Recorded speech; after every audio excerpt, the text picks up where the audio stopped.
Hello everyone, আসসালামু আলাইকুম। কেমন আছেন সবাই? আলহামদুলিল্লাহ আমি খুব ভালো আছি। আজকে একটা জিনিস তোমাদেরকে আমি দেখাবো, সেটা হলো চান্টু। চান্টু তো ঘরে থাকে না, বাইরে যায়, কিন্তু প্রতিদিন সে আসে, এসে খেয়ে দিয়ে চলে যায়। তা চান্টু কিভাবে ঘরে আসে এখানে তোমাদেরকে আমি দেখাবো।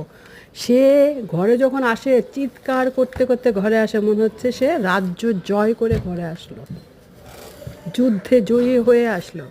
আর আমরা তো জানলা দিয়ে দেখি, বারান্দাতে দেখি সে এর সাথে ঘুরতেছে, ওর সাথে ঘুরতেছে, এর সাথে মারামারি করতেছে, ওর সাথে মারামারি করতেছে, ওইখানে ঘুমিয়ে আছে। আমরা কিন্তু আমাদের নজরদারিতে সব থাকে, আমরা কিন্তু সব দেখি।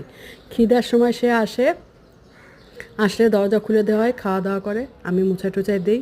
তারপরও সে চিল্লাইতে থাকে বারান্দায়, আমার বেডরুমের জানালায়, ছোটো বারান্দায়, গ্রিলে উঠে বড় বারান্দায় ঝুইলা পারলে সে ওখান থেকে লাফ দেয়। মানে তার নতুন নতুন বান্ধবী হয়েছে, যাদের সাথে মিশে বন্ধুবান্ধব, তাদের কাছে যেতে চায়। তা এখন কী হয়েছে জানো, তার ঘরে রাখা যায় না। আমি চিল্লাচিল্লি করি, ওকে আর কষ্ট দেই না, ওর অনেক কষ্ট হয় ঘরে থাকতে।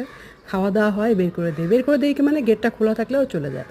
আজকে সকালবেলায় দেখো কিভাবে আসলো, দেখো কিভাবে আসলো, চিল্লাইতে চিল্লাইতে সে আসতেছে। আচ্ছা, আমি এখানে সাউন্ডটা আমার সাউন্ডটা অফ করে দিই, দেখো তুমি আবার। উনি আসছেন আসছেন একদিন পরে, এই যে সোজা রান্না করে, এই যে সোজা রান্না করে, ক্ষুধা লেগে গেছে, ওই যে কি আছে, কি আছে, দুধ দিছি, একটু হালকা গরম পানি দিছি, আর গরম ভাত সকালবেলা রান্না করছি, এগুলো দিছি। উনি বাইরে দিয়ে আসছেন, দুধ খেতে দিব, খান, খেয়ে দিয়ে আবার বাইরে যান, আপনি তো ঘরে থাকেন না, সকাল থেকে রাত পর্যন্ত নাই। খায়ে দিয়ে এখন একটা ঘুম দিবা, আবার বের হয়ে যাবে।